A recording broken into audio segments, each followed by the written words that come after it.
예, 차관님, 차관 임명 축하드립니다. 네.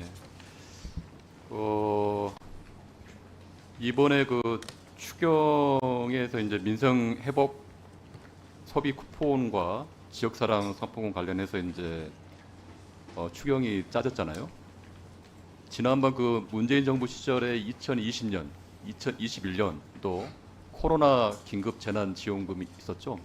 예. 그때랑 어떤 차이가 있고 또 어떤 데서 또 실행하는 과정에서 또 행안부에서 좀 준비하고 있는 것, 또 애로사항이나 그런 게 있으면 좀 말씀해 주세요. 간단하게. 네, 의원님 말씀하신 것처럼 20년, 21년도에도 큰 틀에서 민생지원금 코로나 시기에 됐었는데요. 그때는 전 국민 대상은 당초는 아니었고요. 뭐 80% 정도였는데 20년도에는 국회 심의 과정에서 전 국민으로 되었고 그때는 개개인이 아니라 가구당 신청을 하게끔 되어 있었습니다. 또 가구당 최대 100만 원까지 한도가 있었고요. 21년도에는 전 국민은 아니고 한 80% 정도까지여서 취약계층 위주였는데요. 올해는 소득별 맞춤형으로 전 국민에게 지급을 해드리고 또 1단계, 2단계로 좀 나누어서 1단계는 아주 신속하게 지급을 하고 2단계는 그 소득을 좀 상위 10%는 제외하는 방안으로 해서 선별 작업을 1단계 지급 기간 동안 거쳐서 2단계 지급하게 됩니다. 사실 지금 이 부분은 여러 가지 경제적 상황이 코로나 못지않게 어떤 분들은 그때보다 더 상황이 안 좋다라고 하고 있기 때문에 그 부분을 추진하고요. 또 이 민생 회복 소비 쿠폰만이 아닌 다른 부처, 문체부나 중기부에서도 민생 지원 대책이 이렇게 복합적으로 되기 때문에 시너지 효과를 창출할 수 있지 않을까 이렇게 보고 있습니다. 예, 일단은 이게 지금 민생과 지역 경제를 되살리는 것도 골든 타임이라고 보고요. 결국에 이제 타이밍과 속도라고 저는 생각을 합니다. 지난번 2021년도 같은 경우는 그 당시 추경 통과되고 나서 2달 지나서 집행이 됐어요. 그래서 상당히 이제 효과면이나 타이밍상 상당히 문제가 있었고요.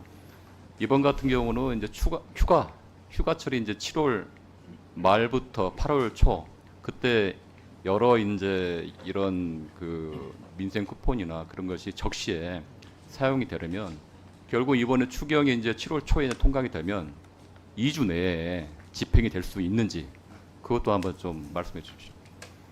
네, 의원님 좋은 말씀이고요. 저희가 한번 집행을 했던 경험 2번이나 갖고 있습니다. 그래서 의원님들께서 추경 예산안을 통과 확정해 주시는 그 다음 날 집행 시기라든지 여러 가지 사안에 대해서 저희가 준비한 것을 브리핑해서 뭐 7월 안에 가급적 지급될 수 있도록 관계부처 TF를 지금 구성해서 여러 가지로 준비하고 있다는 말씀 드리겠습니다. 또 하나가 이제 지역 사랑 상품권 같은 경우도 같이 이제 그 선택 수단 중 하나가 될 텐데요. 근데 이제 지역 사랑 상품권 같은 경우는 윤석열 정부 때 3년 동안 국고 보조를 대폭 삭감을 했습니다. 그거 알고 계시죠?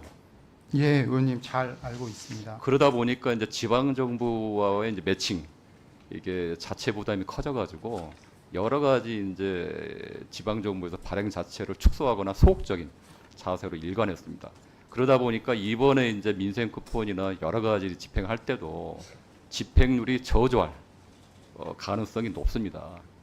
요거에 대해서 어떤 정부 차원에서 어떤 대책이나 이거를 이제 뭐 지자체 탓만 한다거나 뭐 이렇게 그냥 동료해서는 안 되고 그거에 대해서 정부 차원에서 좀 세밀하게 좀 대응을 해야 할 거라 생각한 그거에 대해서 간단하게 얘기해 주시죠. 예,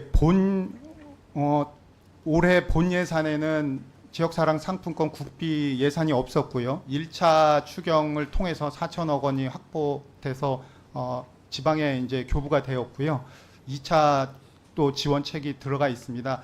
저희가 1차는 한 300억 정도의 인센티브를 마련해서 지방에 도움을 드릴 생각이고요. 2차 집행에 대해서도 나름 또 그 지원책을 고민해 보겠습니다.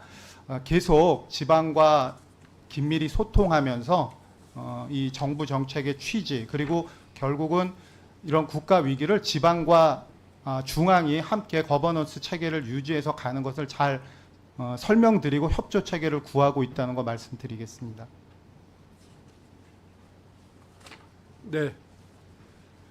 최현일 의원님 수고하셨습니다. 다음은 영예인 의원님.